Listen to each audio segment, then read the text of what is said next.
Entonces, sin más, pues vamos a iniciar con las conferencias y vamos a iniciar entonces con la conferencia de Andrés Mauricio Vela Correa, de quien voy a hacer entonces una presentación y ya iniciamos entonces con la conferencia de él.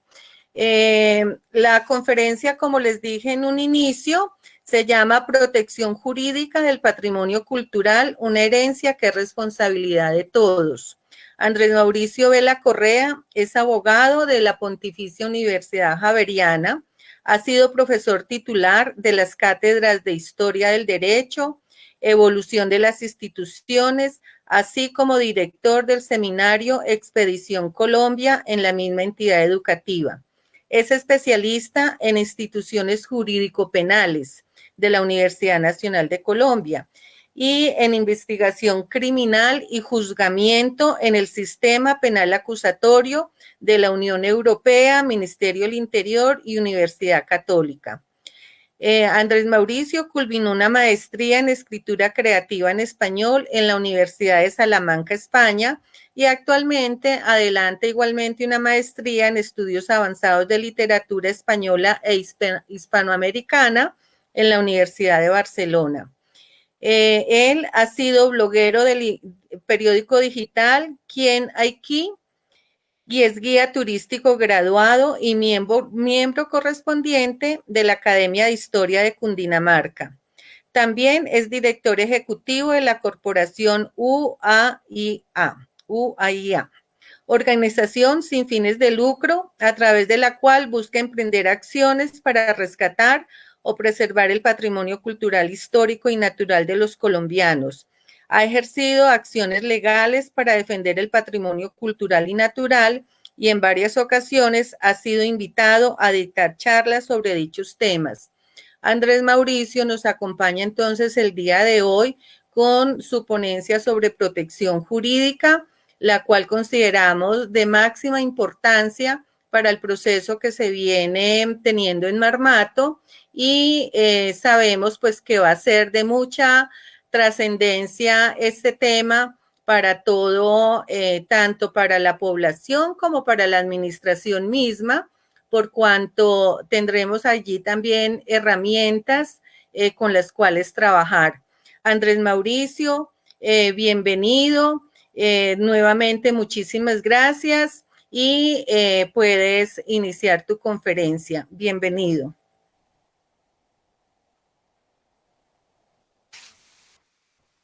Muchas gracias, Lidia del Carmen, muy amable por esa presentación. Pues esta exposición la hago también con el apoyo del Patronato Colombiano de Artes y Ciencias, de cuya entidad hago parte en el Consejo Académico. Entonces me va a permitir hacer una presentación que ya tenía prevista. Yo creo que la puedo compartir, no hay problema. Acá se puede ver. Sí, se puede ver perfecto. Ah, bueno, ahí está. Entonces, no sé si se puede agrandar un poquito, creo que hay alguna... Pero tal vez ya no depende de mí. Bueno, perfecto. Pero si se pudiera, claro. Bueno, primero que todo, saludar a las personas que nos están escuchando en este instante, que nos están viendo, y agradecer nuevamente esta invitación que para mí es sumamente importante, todo aquello que sea un pretexto para difundir las maneras, las formas, los mecanismos para defender el patrimonio cultural de los colombianos y el patrimonio natural, me parece de suma importancia y cualquier espacio para ello resulta supremamente relevante. Esta charla está encaminada a dar unos sencillos instrumentos en un lenguaje que espero sea mayormente comprensible para que quienes nos escuchan puedan ser agentes de cambio y se pueda replicar ese modelo de acciones ciudadanas, individuales para ir transformando el país, e ir transformando la conciencia, ir expandiendo la conciencia de los colombianos en el sentido de que adquieran mayor sentido de apropiación de lo que nos rodea, de nuestro entorno y de los objetos históricos, que nos acompañan en este entorno en el que nos encontramos, y por esa vía aprendamos a cuidarlos y a respetarlos. La charla está titulada así como Patrimonio. Permítanme un segundo. Ahí se va viendo, ¿cierto? Ahí ya pasé. Correcto. Patrimonio jurídico o protección jurídica del patrimonio cultural. Vemos allí que hay como un binomio, ¿no? Patrimonio y cultural. Cuando uno habla de cultura, necesariamente se remite como al Homo sapiens y a la antigüedad, y entonces uno piensa cuándo surgió el Homo cultural, el hombre cultural, en qué momento. Entonces uno se remite a veces por allá al 100.000 años antes de Cristo, y seguramente dirá, no, pues cuando este hombre hizo sus primeras sepulturas y entonces adoró a sus ancestros y tuvo como una conciencia de que lo antecedieron a él una serie de personas a las cuales tendría que venerar o por lo menos rendir algún tipo de homenaje. O podríamos pensar que 50.000 años antes de Cristo, cuando se habla de la revolución de la conciencia, que no se sabe cómo, ni por qué, ni de qué forma, ese Homo sapiens en algún instante adquirió conciencia de su entorno y empezó a ser un hombre racional. Esa es una de las grandes revoluciones que todavía no se han entendido bien por parte de los antropólogos, y aquí hoy me acompañan algunos de ellos. O 10.000 años antes de Cristo con la revolución agrícola, o quizá con el surgimiento de las grandes civilizaciones cuando el hombre ya empezó a asentarse y entonces surgió la civilización sumeria, que es considerada la primera de su género por su antigüedad, y vemos con ellos esas grandes construcciones que ya se dan, y vemos también la escritura, que es una de las grandes revoluciones en la historia de la humanidad, cómo el hombre empieza a escribir con cuñas y entonces crea la escritura cuneiforme. Y a partir de allí vemos que en esas tablillas se van retratando episodios de la vida diaria de ellos que han llegado hasta nuestros días. Por eso dicen que todo lo que alguna vez sucedió en la humanidad, o por primera vez sucedió en la humanidad, sucedió en Sumeria, o en Sumer, en la cultura sumeria. Y entonces vemos que el ser humano, solo explorando la cultura Sumer, vemos que el ser humano tiene esa predilección por la cultura, y que está en los genes y en la genética humana. No solo el deseo de construcción y la inclinación a construir grandes edificaciones, sino también el deseo de ser una persona culta. La misma creación de la escritura es un reflejo de ello, y el mismo deseo de plasmarlos en tablillas de arcilla es un reflejo de ello, pues porque ya la arcilla, a diferencia de la tradición oral, va a lograr y conseguir que ese pensamiento humano se transmita a las generaciones futuras. Pero luego vemos que en el Imperio Romano se habla de patrimonio, pero como un concepto económico que le atribuye a las cosas un bien, un precio, que evalúa las cosas en función de la riqueza que le puedan proporcionar al dueño de esas cosas. Entonces se acuña el término patrimonio como un acervo de bienes que hace parte del paterfamilias, del dueño de la casa, incluidos sus hijos, e incluida su esposa, incluido él, era el dueño de absolutamente todo. Y ese patrimonio le proveía una riqueza y una estabilidad económica. Pero solo con el tiempo ese patrimonio va adquiriendo otras características. Claro, en el entretanto, digamos la Edad Media, incluso la Edad Antigua, hay unos procesos de expoliación y de apropiación. Unos pueblos invaden a otros, se roban los muebles de esas comunidades sometidas, o aquellas que han resultado vencidas en guerra. Y entonces los pueblos y las personas entienden que a través de la expoliación pueden apropiarse de esos bienes. Y así lo vemos también en las cruzadas. Cuando se hicieron las cruzadas, hubo unos hombres que se apropiaron de otros bienes cuando llegaron a la Tierra Santa, y entonces empezaron a traer lo que podríamos llamar hoy actualmente como tráfico de objetos y del patrimonio. Empezaron a traer que pedazos de la cruz de Cristo, empezaron a traer que huesos de santos y a venderlos en Europa. Y entonces se creó todo un comercio alrededor de eso.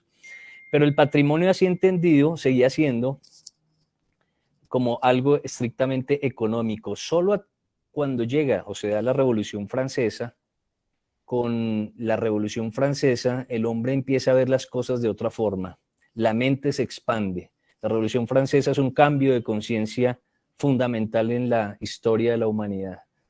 Con la Revolución Francesa ellos se dan cuenta que esos bienes no solo representan un valor comercial, sino que esos bienes también representan un valor de carácter espiritual. Entonces, ese bien, que es de carácter económico, eminentemente patrimonial, adquiere otra noción, otras características. Se abren los museos, porque esos bienes antes pertenecían a los nobles o a los clérigos o a los arzobispos, y cuando eran bienes muebles como cuadros y joyas y todo esto, están recluidos en casas y lugares especiales donde no podía acceder cualquier persona. Con la Revolución Francesa se da un salto y se crea todo lo que es la museología, se abren esos museos al público, la gente ya puede ir a conocer esos bienes antiguos, esos objetos tan raros y extraños que dan cuenta del pasado. Entonces, eso es importante tenerlo presente, porque la conciencia de protección del patrimonio es una conciencia reciente, no es antigua, y es del siglo XIX y se fortalece en el siglo XX. Es fundamental tener eso presente. Lo segundo, de todo ese patrimonio, no todo resulta eventualmente, o no todo está destinado a ser protegido. Primero porque por las mismas condiciones naturales a veces se pierde, los diferentes factores concurren en ello, las guerras, las batallas, el descuido.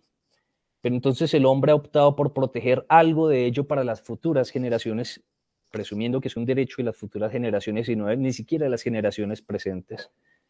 Y entonces lo guarda y lo protege, pero hace una selección de ese universo, de ese elenco de objetos.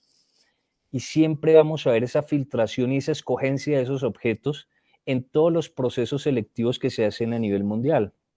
No todo el patrimonio que nos ha llegado desde la antigüedad es el patrimonio, o el patrimonio con el que contamos hoy en día es el reflejo de todo el patrimonio anterior o antiguo. Se ha ido perdiendo, pero ese poco patrimonio que el hombre ha identificado lo ha querido rescatar y proteger. Veamos acá entonces en esta otra diapositiva el patrimonio de la humanidad en países con más lugares protegidos. Por ejemplo, en el primer puesto está China, con 55 bienes, le sigue Italia, le sigue España, Alemania, Francia, Irlanda, India, México, Reino Unido, y ahí van decreciendo las cifras hasta Canadá, que tiene 20 bienes protegidos. ¿Dónde está situado Colombia? Colombia existen 7 bienes culturales, materiales e inmateriales, 2 naturales y 1 mixto. 7, 2 naturales, 8, 9 y 1, 10. 10 bienes protegidos. Y aún así todavía no nos ubicamos en los primeros lugares. ¿Cuáles son esos bienes? Los que están relacionados en esa diapositiva. Hay bienes culturales, hay bienes naturales y hay bienes de carácter mixto. Ya con esto que he mencionado podríamos entrar a definir lo que es patrimonio cultural. Algunos dicen que es una herencia que nos ha sido legada sin escritura, otros dicen que es un legado cultural que recibimos del pasado, que vivimos en el presente y que transmitimos a las generaciones futuras. Y una definición más técnica es que es un conjunto de bienes y manifestaciones a los cuales las personas o los grupos con competencias atribuidas legítimamente, ya esto es bastante jurídico, mediante un proceso razonable y reflexivo, transparente y público, incluso les confieren valores o atribuciones de identidad.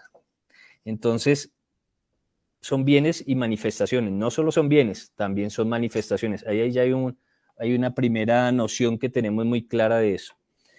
Segundo, a los cuales las personas o los grupos con competencias atribuidas legítimamente, ¿no?, a través de un proceso reflexivo, les confieren ¿qué? Valores y atribuciones de identidad. Este patrimonio cultural entonces se caracteriza, ya desglosando esa definición, en bienes y manifestaciones, y la ley nos dice, esos bienes son materiales, los podemos tocar, palpar, ver, y pueden ser de 2 naturalezas, muebles e inmuebles.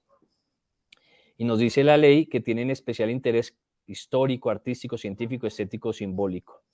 Y nos dice luego, en un segundo lugar, y las manifestaciones inmateriales. ¿Cuáles?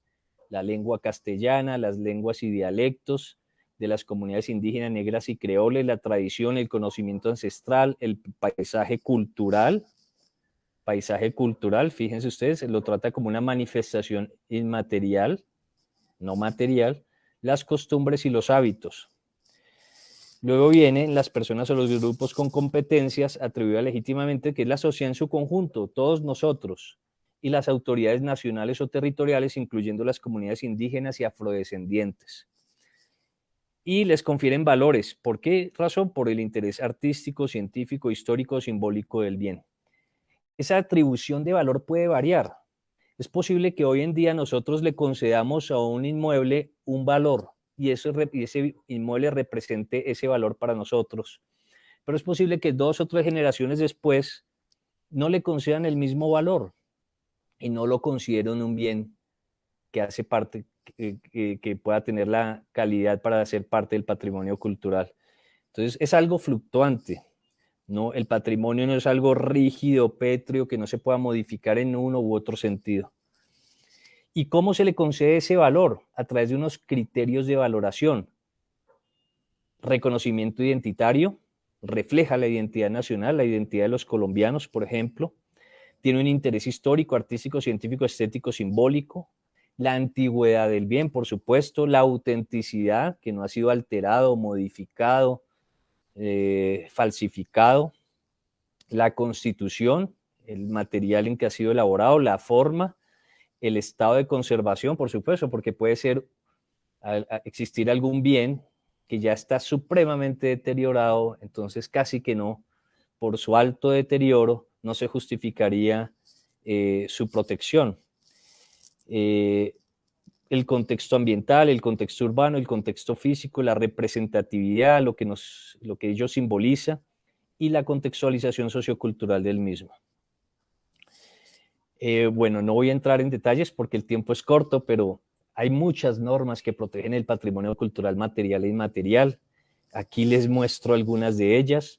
Colombia siempre ha estado en consonancia con los tratados internacionales. Toda nuestra legislación se va actualizando en función de los tratados internacionales. Luego, el lenguaje interno es muy similar al lenguaje internacional a propósito de la firma de diferentes tratados en los que ha participado el país. Pero las leyes son supremamente ambiciosas y cubren todas las áreas posibles en cuanto a la protección del patrimonio arqueológico, archivístico, fotográfico, histórico, en fin, de todo tipo. Aquí pueden ver algunas de esas convenciones y pueden ver las normas que nos están rigiendo, como en el punto 8, la Ley de Cultura, Ley 397 de 1997. En el punto 9 pueden ver la Convención para la Salvaguardia del Patrimonio Cultural Inmaterial, adoptada en 2003. En el punto 11 pueden ver la Ley 1185 del 2008, que modificó y adicionó la Ley de Cultura.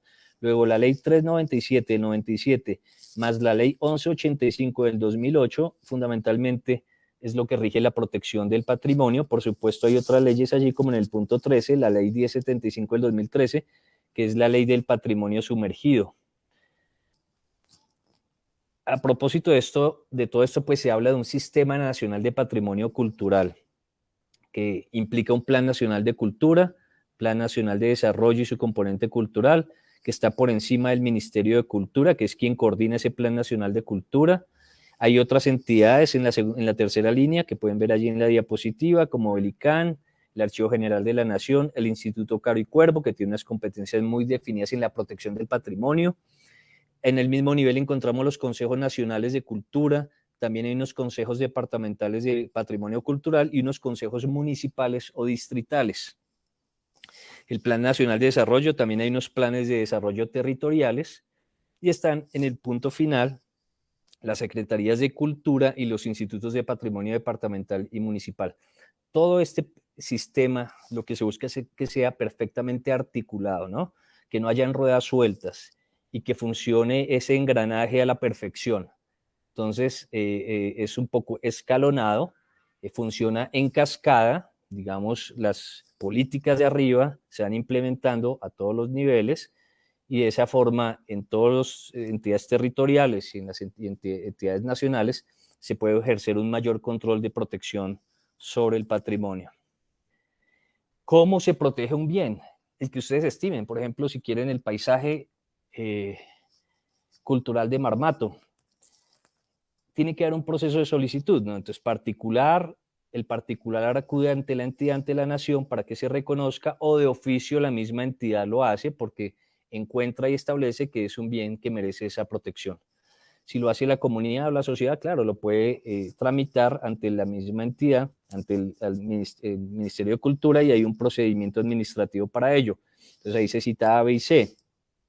A, el bien se debe incluir en una lista indicativa de candidatos a ser BIC, bien de interés cultural, por la autoridad competente. B, una vez hecho lo anterior, la autoridad proferirá un concepto sobre la declaratoria y el plan especial de manejo y protección PEM, este último si se observa necesario. Y C, si el concepto del respectivo Consejo de Patrimonio Cultural fuere favorable, la autoridad efectuará la declaratoria y en el mismo acto aprobará el PEM si este se requiere. Eso del PEM es fundamental porque el PEM está atado a la declaratoria del BIC. Es decir, no hay un BIC sin un PEM. Todo BIC debe tener un PEM, que es básicamente el programa que está diseñado, el protocolo que está diseñado para proteger los bienes de interés cultural.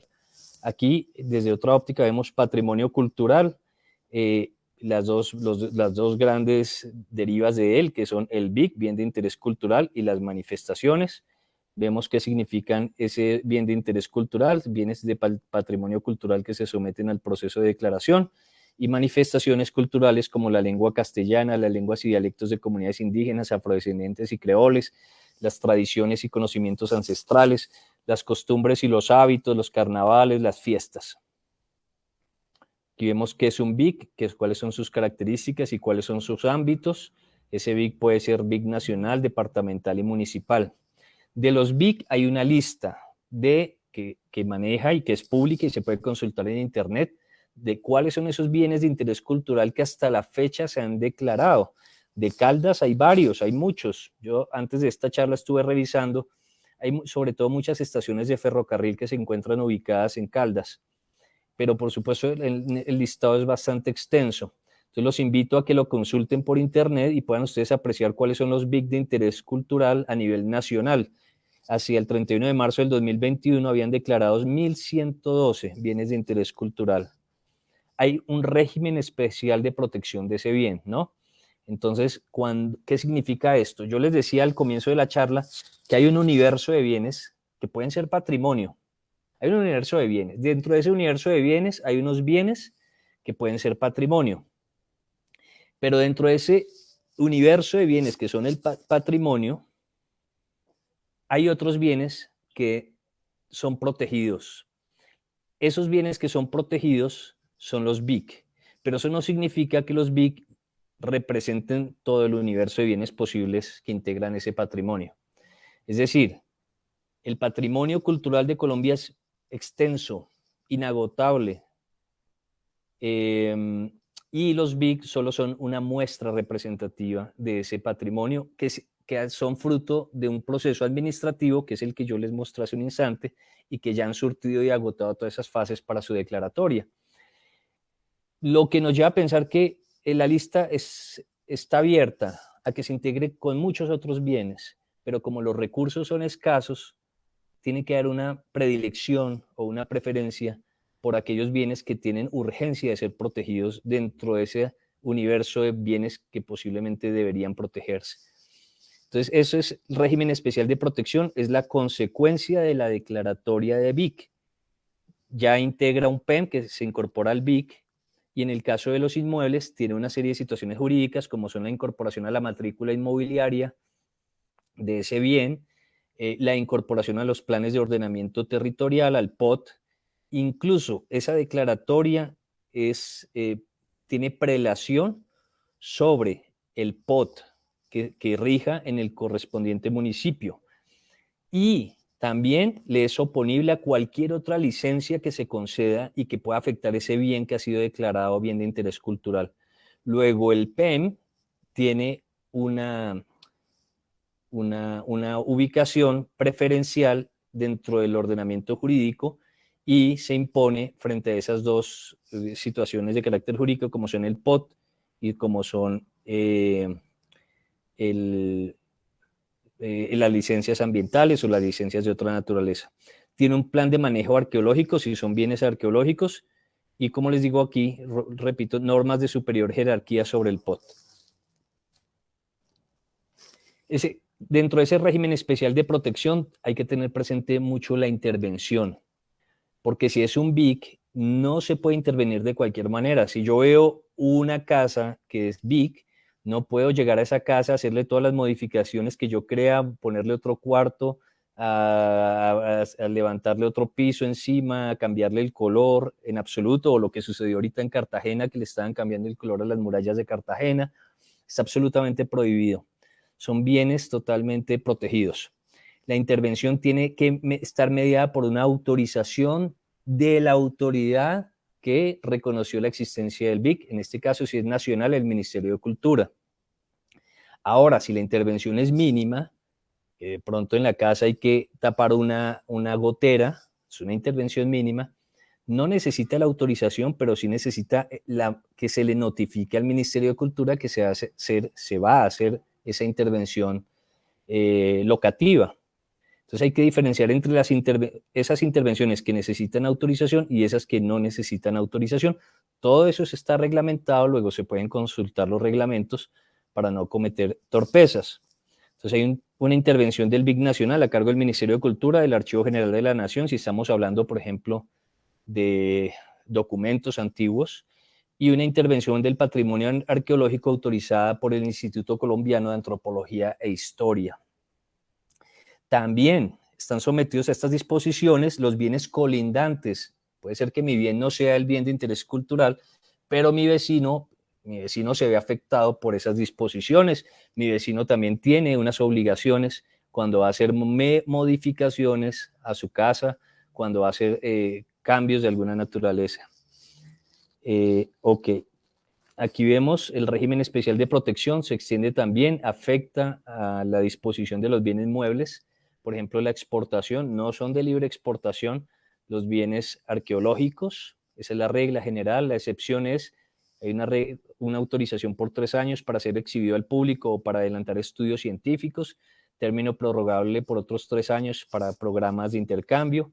Y hay unas advertencias con relación a eso. Se permite la exportación temporal de muebles para sedes diplomáticas, obligación de empresas de mensajería. Las empresas de mensajería tienen que advertir que va a salir un bien de esta naturaleza y tienen que advertirle al exportador que a lo que se expone si saca un bien de esta naturaleza. Los bienes deben estar registrados, hubo una fecha para ese registro, si no fueron registrados y se exportan o se enajenan y no están registrados, se comete una violación de la ley de protección del patrimonio que puede conllevar el decomiso del bien. No gozamos de mucho tiempo, entonces no sé cuánto me queda, pues no quiero pasarme. La enajenación está sometida también a un trámite de esta naturaleza. Si se pretende vender un BIC, debe ofrecérsele inicialmente a la autoridad declarante. Yo no puedo ofrecer un bien de esta naturaleza directamente a un comprador a través de cualquiera de las plataformas que puedan existir. Tengo que ofrecérselo primero al Estado. Si el Estado declina una oferta para adquirir ese bien, ahí sí libremente se lo puedo ofrecer a terceros. Los bienes, aquí hay una catalogación de los bienes, donde se encuentran, son bienes de propiedad pública del Estado. Esos bienes de propiedad pública del Estado se dividen en uso público y fiscales o patrimoniales. Los bienes fiscales del Estado son, ahí lo digo, computadores, escritorios, vehículos, se comporta como un privado en la administración de esos bienes, pero en los de uso público sí hay una distinción. Si está afecto al espacio público, como las plazas, son inmuebles públicos en general, pero hay otros afectos a la riqueza nacional. Ahí encontramos el patrimonio cultural, que tiene 3 características esenciales: imprescriptible, inembargable e inalienable. Es decir, yo no me puedo coger un camino, por ejemplo, real, poner una casa encima y decir que ya han pasado 20 años o 10 años ahora con el cambio de la reforma del Código General del Proceso y decir que soy el dueño del camino. Imposible, son imprescriptibles. Inembargables. Nadie puede decir es que el Estado tiene una deuda conmigo, yo le vendí unos equipos, entonces voy a embargar el camino real de Honda.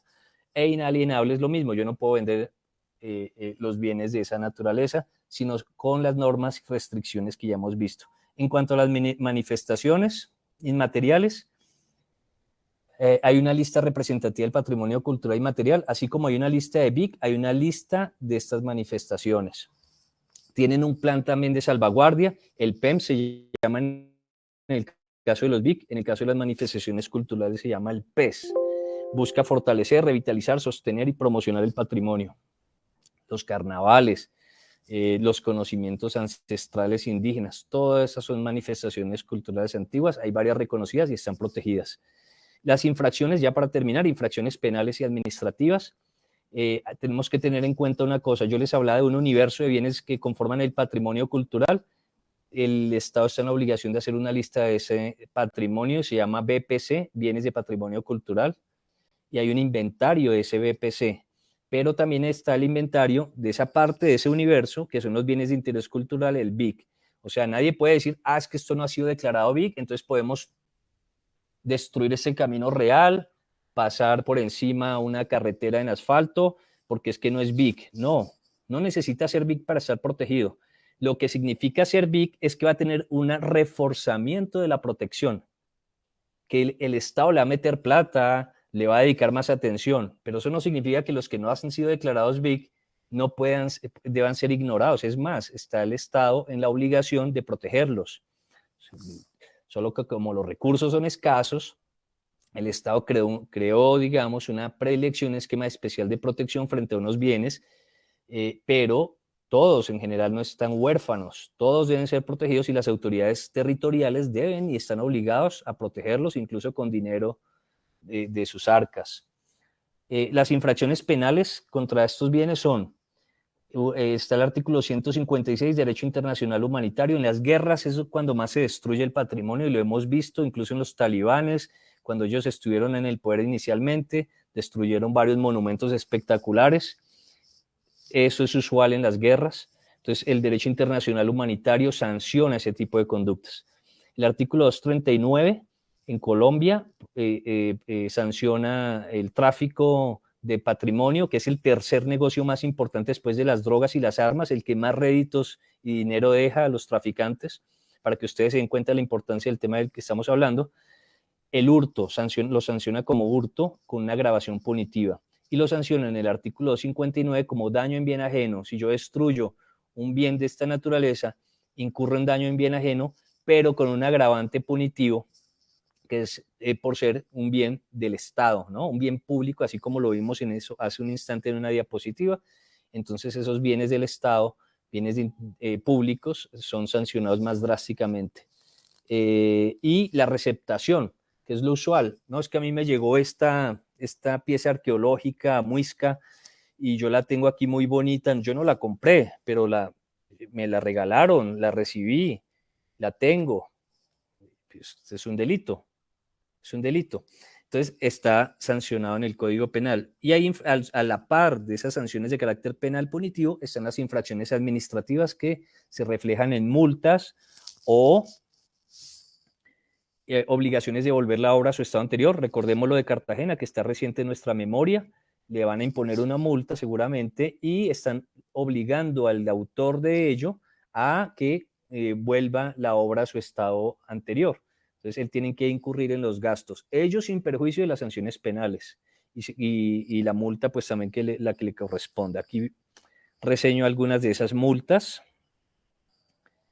y más faltas y más sanciones que se pueden derivar de los atentados que se producen contra el patrimonio cultural. No necesita ser declarado BIC para ser protegido, ni siquiera penal ni administrativamente. Entonces, fíjense ustedes la importancia. Lo que pasa es que el BIC, insisto, es un reforzamiento, simplemente eso. Los ciudadanos, empecé diciendo que lo interesante de dar estas charlas es que los ciudadanos se apropien de su papel de ciudadanos y defiendan a través de los mecanismos legales la protección del patrimonio. Entonces, ¿qué instrumentos tiene un ciudadano común que no necesitan abogados, que pueden hacerlo? Si tiene un abogado, pues mucho mejor, de pronto van a recibir orientación, en fin.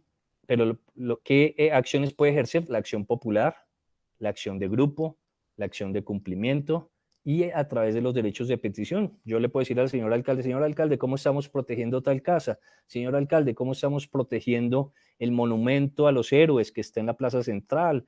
¿Cómo estamos? Y entonces me dirán, estamos haciendo esto, estamos haciendo aquello, vamos a hacer lo otro. Y de esa forma yo también puedo ejercer esas acciones eficientes de protección del patrimonio. Yo inicié ahorita hace poco una acción de grupo para proteger el Camino Real de Honda, que tiene una tradición y una importancia única en la historia del país, que cubre los municipios de Honda, Villeta, Guaduas, Albán, y se extiende hasta Facatativá, una ruta que está súper documentada. Todos los viajeros que llegan a Bogotá pasaron por ahí, dejaron testimonio de su paso. Eso se está logrando a través de una acción popular. ¿Cómo se protege de otras formas el patrimonio cultural? Hay un programa nacional de inventario que incluye un listado de monumentos nacionales y bienes. Es importante consultarlo. Se protege en segundo lugar con un plan nacional de revitalización de centros históricos y en tercer lugar a través de un programa de vigías de patrimonio cultural y turismo cultural. Es posible que en Marmato hayan vigías de patrimonio cultural. Ellos son agentes de protección y de cambio que vale la pena estimular y proteger. Creo que me pasé el tiempo, no estoy muy seguro, pero les agradezco esta oportunidad. Gracias, Andrés Mauricio. Claro que sí, muy importante, de mucha utilidad y aplicación en todo el proceso que tiene Marmato, no solamente para la población, sino para la administración local también. Yo creo que ahora en la sección de diálogo con el público y preguntas tendremos oportunidad de profundizar un poco más en el tema, seguramente en el tema de infracciones y de herramientas, digamos, que la administración misma y la comunidad pueda tener. Muchísimas gracias, Andrés Mauricio. Muchas gracias por esta oportunidad. A usted. Invito a John Edward Gómez Trejos para que John Edward, quien nos está haciendo el enlace con el público, nos pueda comentar qué reacciones, qué comentarios y qué preguntas hay para nuestros tres exponentes del día de hoy. John Edward, buena tarde. Hola, Lida, y todas las personas que en este momento nos acompañan, a nuestros invitados, un agradecimiento muy especial por haber atendido esta invitación. Quiero, primero que todo, antes de ir a las preguntas, saludar a todas las personas que han estado conectadas y siguiéndonos, porque pues ha sido muy interesante el ejercicio que que ustedes como expositores nos han expuesto. El señor Fabio nos saluda, Fabio Gómez.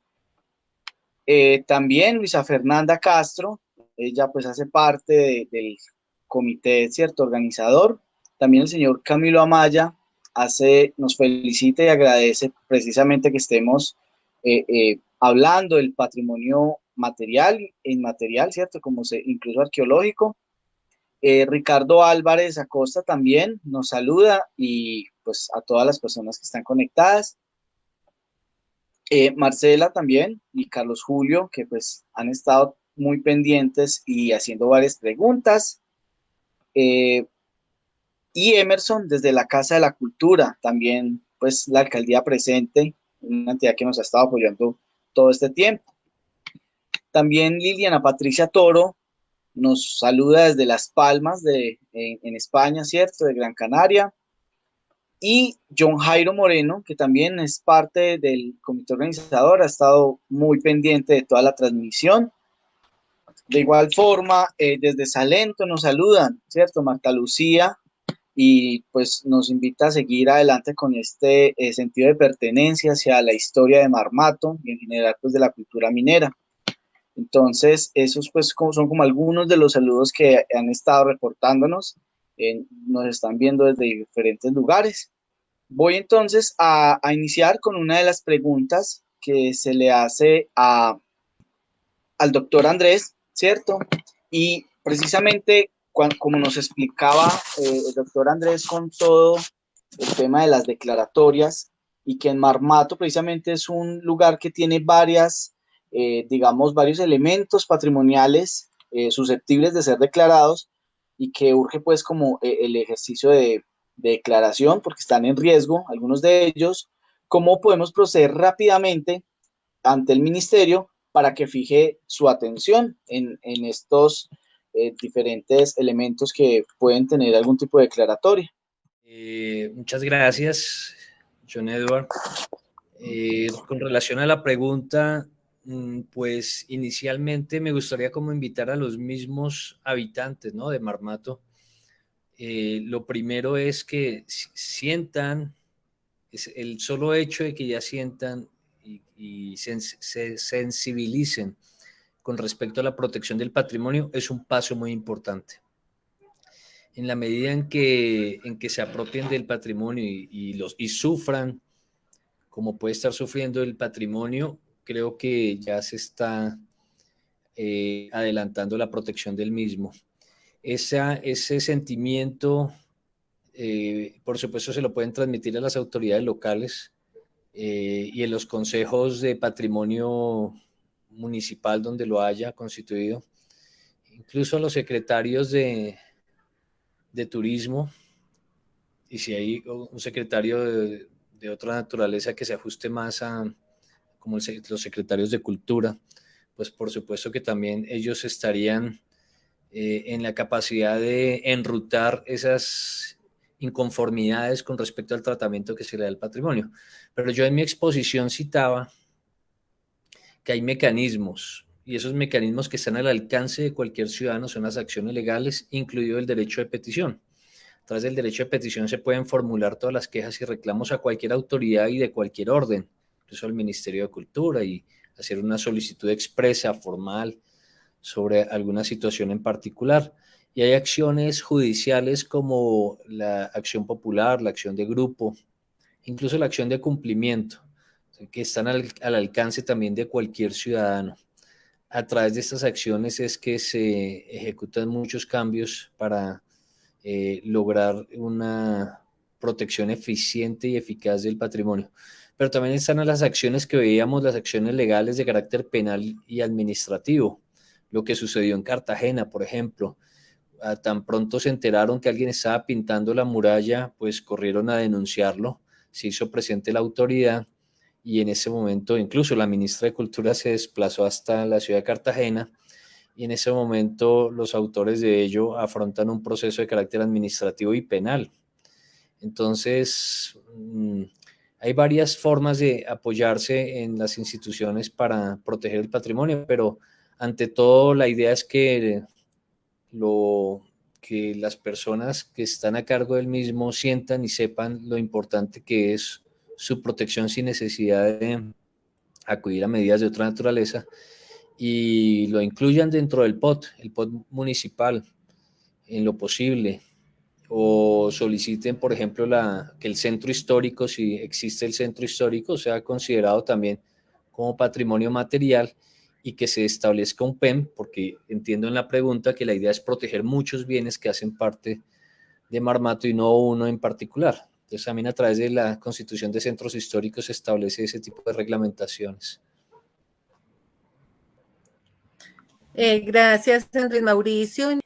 Antes de concluir esta fase de preguntas, yo quisiera preguntarle a Andrés Mauricio sobre la acción colectiva sobre el camino de Honda en Marmato, la población, y hace 8 o 15 días que tuvimos el recorrido por sitios insignia del municipio. Los gestores locales que estuvieron dirigiendo el recorrido hicieron mucho énfasis en los caminos tradicionales y de Marmato, muchos de los cuales se han perdido, muchos de los cuales ahora están pavimentando, la placa huella o no sé qué. Y quisiera preguntarle un poco, pues, por supuesto, a una síntesis de lo que implicó la acción colectiva y en qué va ese proceso. Sí, profesora Lida, pues en efecto el proceso surge a propósito de una actividad que yo practico desde hace mucho tiempo, que es el senderismo, y me encuentro con que una de las rutas, y la historia, que también ha sido un tema, una de mis pasiones, y entonces se conjugan los dos factores. Y cuando recorro el Camino Real de Honda me doy cuenta que está totalmente abandonado, siendo una de las rutas más importantes que existió durante 400 años, desde 1555 hasta 1952. Fue una de las rutas, si no la ruta más importante del territorio colombiano, que estuvo en funcionamiento todo ese tiempo y que recorrieron los virreyes, los patriotas, los realistas, los próceres de la independencia, Humboldt cuando vino aquí, y de todo ello hay un testimonio tremendo en los textos de los aventureros.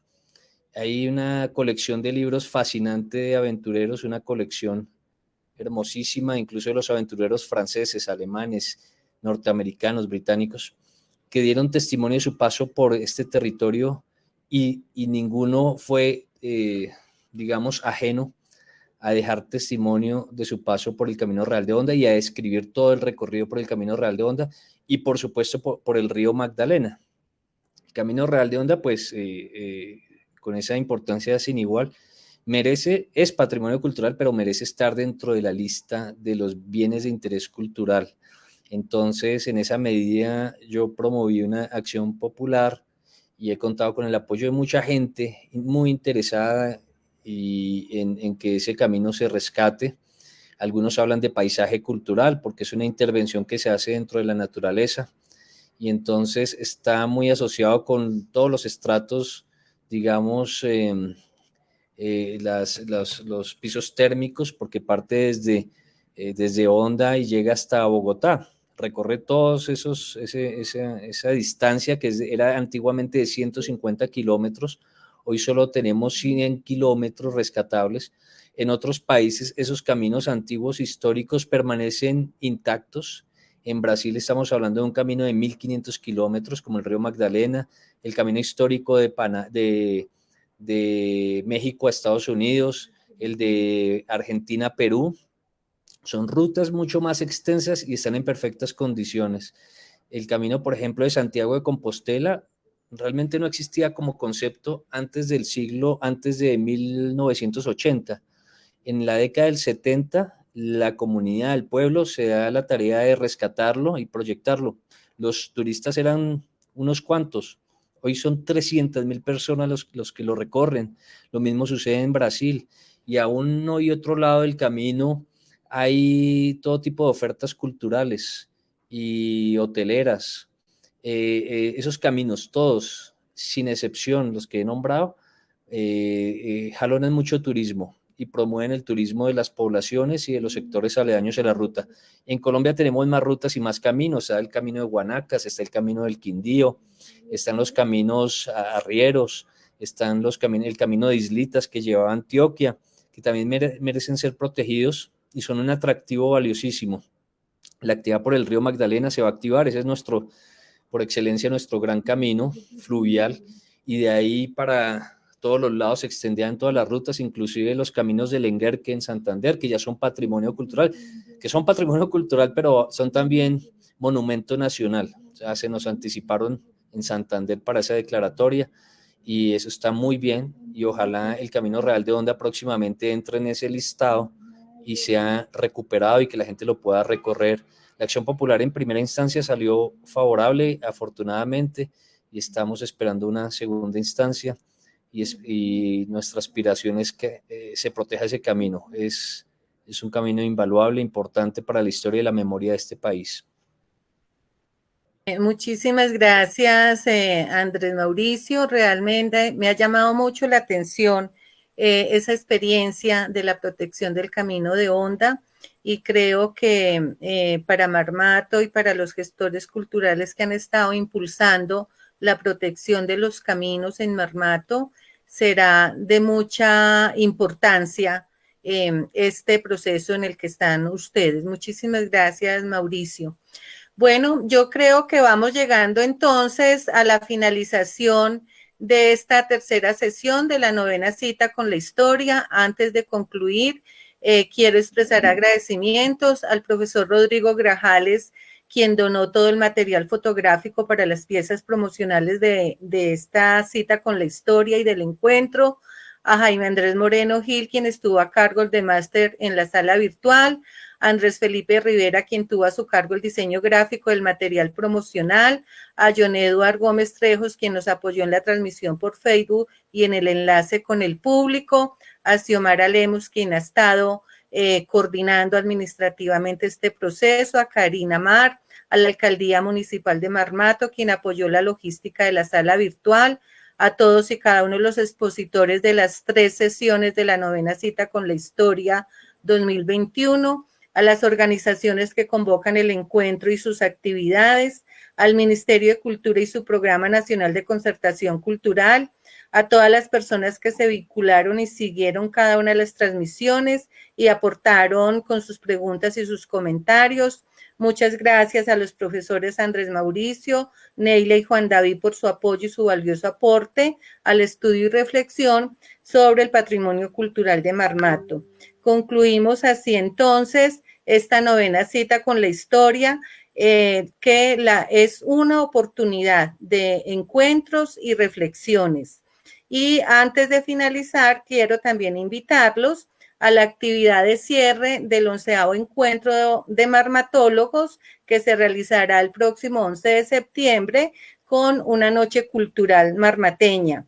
Muchas gracias a todas y todos y buena noche. Buenas noches, Lida. Muchísimas gracias. Buenas noches, muchas gracias. Muchas gracias, un abrazo a todos. Bueno, muchísimas gracias a todos. Feliz noche.